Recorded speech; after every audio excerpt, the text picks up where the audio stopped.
Shalom, selamat pagi saudara yang dikasihi Tuhan. Kiranya berkat, damai sejahtera dan sukacita dari Tuhan Yesus Kristus senantiasa menyertai saudara sekalian. Sebelum kita mendengarkan firman Tuhan dan renungan, marilah kita berdoa. Tuhan Allah Bapa yang baik, kami sungguh bersyukur atas kebaikan dan kemurahan-Mu, karena Engkau Tuhan yang selalu melindungi, menolong dan menopang kami. Terima kasih atas setiap kemurahan-Mu, ya Tuhan.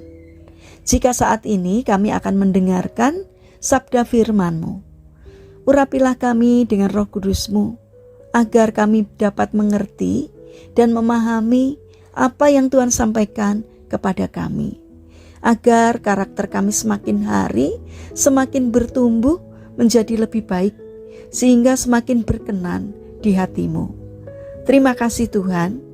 Di dalam nama Tuhan Yesus Kristus kami berdoa. Amin. Saudara yang dikasihi Tuhan, bacaan firman Tuhan pada pagi hari ini diambil dari kitab Mazmur pasal 78 ayat 19 dan 20. Demikian sabda Tuhan. Mereka berkata kepada Allah, "Sanggupkah Allah menyajikan hidangan di padang gurun?" Memang Ia memukul gunung batu sehingga terpancar air dan membanjir sungai-sungai. Tetapi sanggupkah Ia memberikan roti juga atau menyediakan daging bagi umat-Nya? Saudara yang dikasihi Tuhan, adapun tema renungan pada pagi hari ini adalah lihatlah dengan lensa cekung. Saudara yang terkasih, ketika bangsa Israel telah menyeberangi Laut Merah dan memasuki padang gurun Sin, maka bersungut-sungutlah mereka karena kelaparan.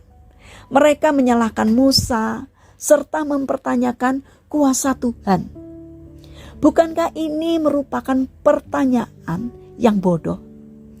Mereka adalah saksi mata akan kehebatan Tuhan dengan membelah Laut Merah dan gunung berbatu, namun gagal mempercayakan perut mereka kepada Tuhan. Seringkali kita pun berbuat kebodohan yang sama ketika kita mengimani Tuhan sebagai Tuhan yang perkasa, pencipta langit dan bumi, namun iman kita tersandung pada batu kerikil kehidupan kita. Kita menjadi panik sehingga batu kecil itu terlihat sebagai bongkahan batu besar yang mulai berguling menghancurkan kehidupan kita. Demikianlah bangsa Israel menafsirkan kelaparan mereka sebagai bencana besar. Namun sesungguhnya Tuhan tidak pernah akan membiarkan mereka mati kelaparan.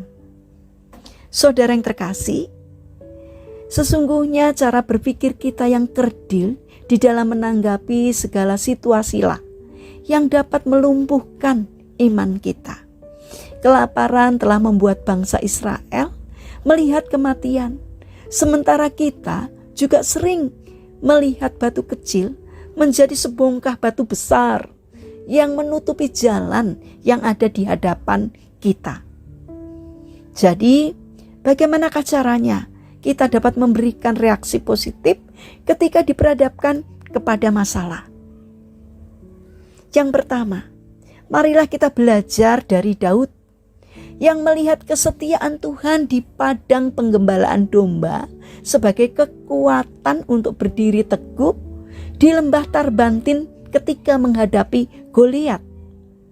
Kehebatan kuasa Tuhan yang telah memberikannya kemenangan melawan singa dan beruang telah membuatnya melihat raksasa Goliat hanyalah sebagai makanan burung di padang. Demikianlah kita menjadikan pengalaman kesaksian kita akan kehebatan kuasa Tuhan untuk membuat kita memandang seluruh persoalan yang ada dengan lensa cekung, yang besar menjadi kecil sebab Tuhan beserta dengan kita.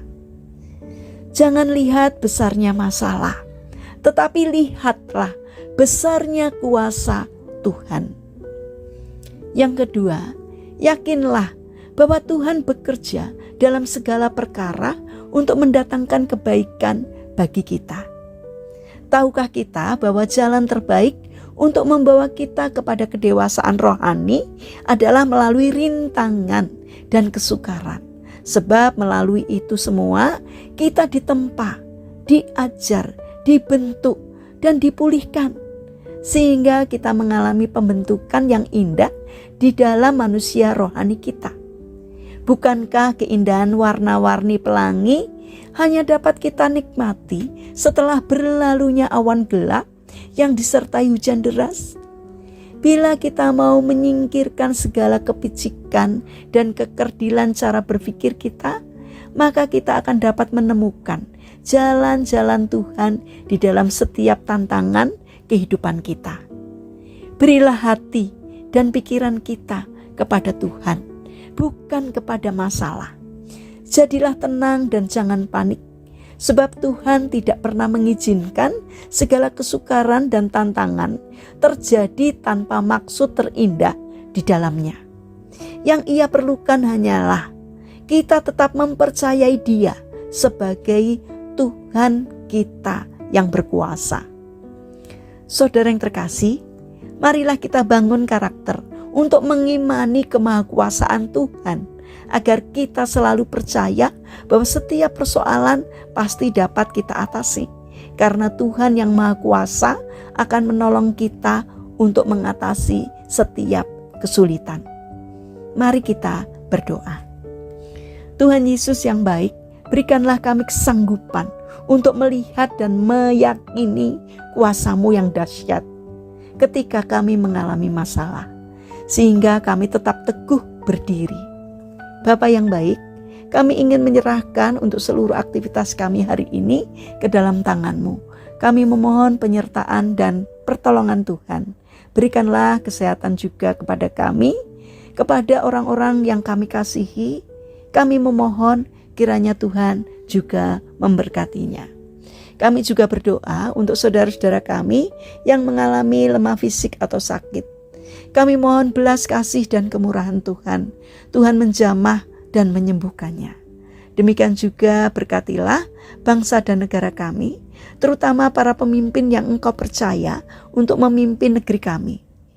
Kiranya Tuhan memberikan hikmat dari surga, agar setiap hal yang dikerjakan, keputusan-keputusan yang diambil, seturut dengan pimpinan Tuhan.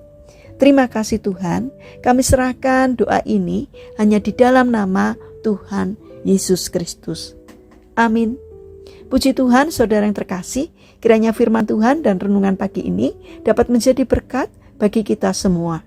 Haleluya.